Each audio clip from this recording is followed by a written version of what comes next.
ہرقل شاہ روم نے قریش کے قافلے میں ایک آدمی بلانے کو بھیجا، اور اس وقت یہ لوگ تجارت کے لیے ملک شام گئے ہوئے تھے، اور یہ وہ زمانہ تھا جب رسول اللہ صلی اللہ علیہ وسلم نے قریش اور ابو سفیان سے ایک وقتی عہد کیا ہوا تھا۔ جب ابو سفیان اور دوسرے لوگ ہرقل کے پاس ایلیا پہنچے جہاں ہرقل نے دربار طلب کیا تھا، اس کے گرد روم کے بڑے بڑے لوگ، علماء، وزراء و امراء بیٹھے ہوئے تھے۔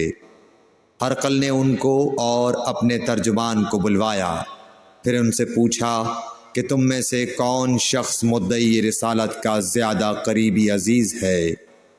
ابو سفیان کہتے ہیں کہ میں بول اٹھا کہ میں اس کا سب سے زیادہ قریبی رشتہ دار ہوں۔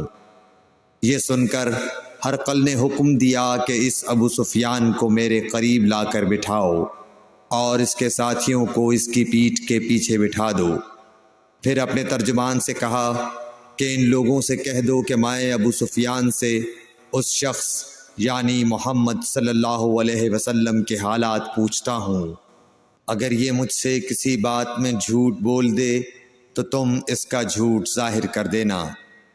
ابو سفیان کا قول ہے کہ خدا کی قسم اگر مجھے یہ غیرت نہ آتی کہ یہ لوگ مجھ کو جھٹلائیں گے تو میں آپ صلی اللہ علیہ وسلم کی نسبت ضرور غلط گوئی سے کام لیتا۔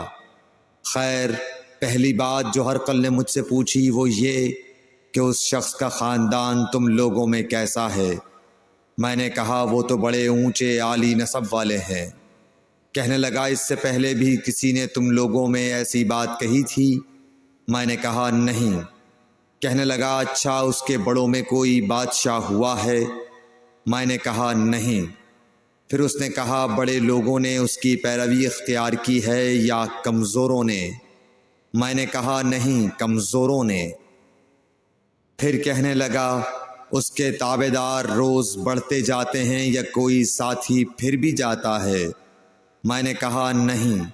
کہنے لگا کیا اپنے اس دعوی نبوت سے پہلے کبھی کسی بھی موقع پر اس نے جھوٹ بولا ہے؟ میں نے کہا نہیں، اور اب ہماری اس سے صلح کی ایک مقررہ مدت ٹھہری ہوئی ہے، معلوم نہیں وہ اس میں کیا کرنے والا ہے۔ ابو سفیان کہتے ہیں میں اس بات کے سوا اور کوئی جھوٹ اس گفتگو میں شامل نہ کر سکا۔ ہرقل نے کہا کیا تمہاری اس سے کبھی لڑائی بھی ہوئی ہے؟ ہم نے کہا کہ ہاں۔ بولا پھر تمہاری اور اس کی جنگ کا کیا حال ہوتا ہے؟ میں نے کہا لڑائی ڈول کی طرح ہے، کبھی وہ ہم سے میدان جنگ جیت لیتے ہیں اور کبھی ہم ان سے جیت لیتے ہیں۔ ہرقل نے پوچھا وہ تمہیں کس بات کا حکم دیتا ہے؟ میں نے کہا وہ کہتا ہے کہ صرف ایک اللہ ہی کی عبادت کرو، اس کا کسی کو شریک نہ بناؤ، اور اپنے باپ دادا کی شرک کی باتیں چھوڑ دو، اور ہمیں نماز پڑھنے، سچ بولنے، پرہیزگاری اور صلہ رحمی کا حکم دیتا ہے۔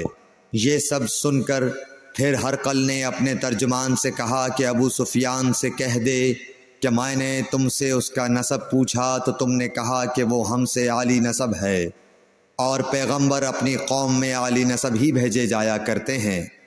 میں نے تم سے پوچھا کہ دعوی نبوت کی یہ بات تمہارے اندر اس سے پہلے کسی اور نے بھی کہی تھی؟ تو تم نے جواب دیا کہ نہیں۔ تب میں نے اپنے دل میں کہا کہ اگر یہ بات اس سے پہلے کسی اور نے کہی ہوتی تو میں سمجھتا کہ اس شخص نے بھی اسی بات کی تقلید کی ہے جو پہلے کہی جا چکی ہے۔ میں نے تم سے پوچھا کہ اس کے بڑوں میں کوئی بادشاہ بھی گزرا ہے؟ تو تم نے کہا کہ نہیں۔ تو میں نے دل میں کہا کہ ان کے بزرگوں میں سے کوئی بادشاہ ہوا ہوگا تو کہہ دوں گا کہ وہ شخص اس بہانے اپنے آباء و اجداد کی بادشاہت اور ان کا ملک دوبارہ حاصل کرنا چاہتا ہے۔ اور میں نے تم سے پوچھا کہ اس بات کے کہنے یعنی پیغمبری کا دعویٰ کرنے سے پہلے تم نے کبھی اس کو دروغ گوئی کا الزام لگایا ہے؟ تم نے کہا کہ نہیں۔ تو میں نے سمجھ لیا کہ جو شخص آدمیوں کے ساتھ دروغ گوئی سے بچے وہ اللہ کے بارے میں کیسے جھوٹی بات کہہ سکتا ہے۔ اور میں نے تم سے پوچھا کہ بڑے لوگ اس کے پیرو ہوتے ہیں یا کمزور آدمی؟ تم نے کہا کمزوروں نے اس کی اتباع کی ہے۔ تو دراصل یہی لوگ پیغمبروں کے متبعین ہوتے ہیں۔ اور میں نے تم سے پوچھا کہ اس کے ساتھی بڑھ رہے ہیں یا کم ہو رہے ہیں؟ تم نے کہا کہ وہ بڑھ رہے ہیں، اور ایمان کی کیفیت یہی ہوتی ہے حتیٰ کہ وہ کامل ہو جاتا ہے۔ اور میں نے تم سے پوچھا کہ آیا کوئی شخص اس کے دین سے ناخوش ہو کر مرتد بھی ہو جاتا ہے؟ تم نے کہا نہیں۔ تو ایمان کی خاصیت بھی یہی ہے، جن کے دلوں میں اس کی مسرت رچ بس جائے وہ اس سے لوٹا نہیں کرتے۔ اور میں نے تم سے پوچھا کہ آیا وہ کبھی عہد شکنی کرتے ہیں؟ تم نے کہا نہیں۔ پیغمبروں کا یہی حال ہوتا ہے، وہ عہد کی خلاف ورزی نہیں کرتے۔ اور میں نے تم سے کہا کہ وہ تم سے کس چیز کے لیے کہتے ہیں؟ تم نے کہا کہ وہ ہمیں حکم دیتے ہیں کہ اللہ کی عبادت کرو، اس کے ساتھ کسی کو شریک نہ ٹھہراؤ، اور تمہیں بتوں کی پرستش سے روکتے ہیں، سچ بولنے اور پرہیزگاری کا حکم دیتے ہیں۔ لہٰذا اگر یہ باتیں جو تم کہہ رہے ہو سچ ہیں تو عنقریب وہ اس جگہ کا مالک ہو جائے گا کہ جہاں میرے یہ دونوں پاؤں ہیں۔ مجھے معلوم تھا کہ وہ پیغمبر آنے والا ہے، مگر مجھے یہ معلوم نہیں تھا کہ وہ تمہارے اندر ہوگا۔ اگر میں جانتا کہ اس تک پہنچ سکوں گا تو اس سے ملنے کے لیے ہر تکلیف گوارا کرتا۔ اگر میں اس کے پاس ہوتا تو اس کے پاؤں دھوتا۔ ہرقل نے رسول اللہ صلی اللہ علیہ وسلم کا وہ خط منگایا جو آپ نے وہیہ کلبی رضی اللہ تعالیٰ عنہ کے ذریعے حاکم بصرہ کے پاس بھیجا تھا، اور اس نے وہ ہرقل کے پاس بھیج دیا تھا۔ پھر اس کو پڑھا تو اس میں لکھا تھا، اللہ کے نام کے ساتھ جو نہایت مہربان اور رحم والا ہے۔ اللہ کے بندے اور اس کے پیغمبر محمد صلی اللہ علیہ وسلم کی طرف سے یہ خط ہے شاہ روم کے لیے۔ اس شخص پر سلام ہو جو ہدایت کی پیروی کرے۔ اس کے بعد میں آپ کے سامنے دعوت اسلام پیش کرتا ہوں۔ اگر آپ اسلام لے آئیں گے تو دین و دنیا میں سلامتی نصیب ہوگی، اللہ آپ کو دوہرا ثواب دے گا۔ اور اگر آپ میری دعوت سے روگردانی کریں گے تو آپ کی رعایا کا گناہ بھی آپ ہی پر ہوگا۔ اور اے اہل کتاب، ایک ایسی بات پر آ جاؤ جو ہمارے اور تمہارے درمیان یکساں ہے، وہ یہ کہ ہم اللہ کے سوا کسی کی عبادت نہ کریں اور کسی کو اس کا شریک نہ ٹھہرائیں، اور نہ ہم میں سے کوئی کسی کو خدا کے سوا اپنا رب بنائے۔ پھر اگر وہ اہل کتاب اس کتاب سے منہ پھیر لیں تو مسلمانوں، تم ان سے کہہ دو کہ تم مانو یا نہ مانو، ہم ایک خدا کے اطاعت گزار ہیں۔ ابو سفیان کہتے ہیں، جب ہرقل نے جو کچھ کہنا تھا کہہ دیا اور خط پڑھ کر فارغ ہوا تو اس کے ارد گرد بہت شور و غوغا ہوا، بہت سی آوازیں اٹھیں اور ہمیں باہر نکال دیا گیا۔ تب میں نے اپنے ساتھیوں سے کہا کہ ابو کبشہ کے بیٹے، حضرت صلی اللہ علیہ وسلم کا معاملہ تو بہت بڑھ گیا۔ دیکھو تو اس سے بنی اصفر روم کا بادشاہ بھی ڈرتا ہے۔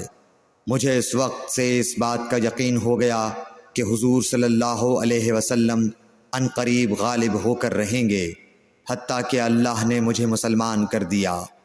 راوی کا بیان ہے کہ ابن ناطور ایلیا کا حاکم ہرقل کا مصاحب اور شام کے نصارہ کا لاٹ پادری بیان کرتا تھا کہ ہرقل جب ایلیا آیا ایک دن صبح کو پریشان اٹھا تو اس کے درباریوں نے دریافت کیا کہ آج ہم آپ کی حالت بدلی ہوئی پاتے ہیں، کیا وجہ ہے؟ ابن ناطور کا بیان ہے کہ ہرقل نجومی تھا، علم نجوم میں وہ پوری مہارت رکھتا تھا۔ اس نے اپنے ہم نشینوں کو بتایا کہ میں نے آج رات ستاروں پر نظر ڈالی تو دیکھا کہ ختنہ کرنے والوں کا بادشاہ ہمارے ملک پر غالب آ گیا ہے۔ بھلا اس زمانے میں کون لوگ ختنہ کرتے ہیں؟ انہوں نے کہا کہ یہود کے سوا کوئی ختنہ نہیں کرتا، سو ان کی وجہ سے پریشان نہ ہوں۔ سلطنت کے تمام شہروں میں یہ حکم لکھ بھیجیے کہ وہاں جتنے یہودی ہوں سب قتل کر دیے جائیں۔ وہ لوگ انہی باتوں میں مشغول تھے کہ ہرقل کے پاس ایک آدمی لایا گیا جسے شاہ غسان نے بھیجا تھا۔ اس نے رسول اللہ صلی اللہ علیہ وسلم کے حالات بیان کیے۔ جب ہرقل نے سارے حالات سن لیے تو کہا کہ جا کر دیکھو وہ ختنہ کیے ہوئے ہے یا نہیں۔ انہوں نے اسے دیکھا تو بتلایا کہ وہ ختنہ کیا ہوا ہے۔ ہرقل نے جب اس شخص سے عرب کے بارے میں پوچھا تو اس نے بتلایا کہ وہ ختنہ کرتے ہیں۔ تب ہرقل نے کہا کہ یہی محمد صلی اللہ علیہ وسلم اس امت کے بادشاہ ہیں جو پیدا ہو چکے ہیں۔ پھر اس نے اپنے ایک دوست کو رومیہ خط لکھا اور وہ بھی علم نجوم میں ہرقل کی طرح ماہر تھا۔ پھر وہاں سے ہرقل حمص چلا گیا۔ ابھی حمص سے نکلا نہیں تھا کہ اس کے دوست کا خط اس کے جواب میں آ گیا۔ اس کی رائے بھی حضور صلی اللہ علیہ وسلم کے ظہور کے بارے میں ہرقل کے موافق تھی کہ محمد صلی اللہ علیہ وسلم واقعی پیغمبر ہیں۔ اس کے بعد ہرقل نے روم کے بڑے آدمیوں کو اپنے حمص کے محل میں طلب کیا اور اس کے حکم سے محل کے دروازے بند کر لیے گئے۔ پھر وہ اپنے خاص محل سے باہر آیا اور کہا، اے روم والو، کیا ہدایت اور کامیابی میں کچھ حصہ تمہارے لیے بھی ہے؟ اگر تم اپنی سلطنت کی بقا چاہتے ہو تو پھر اس نبی صلی اللہ علیہ وسلم کی بیعت کر لو اور مسلمان ہو جاؤ۔ یہ سننا تھا کہ پھر لوگ وحشی گدھوں کی طرح دروازوں کی طرف دوڑے مگر انہیں بند پایا۔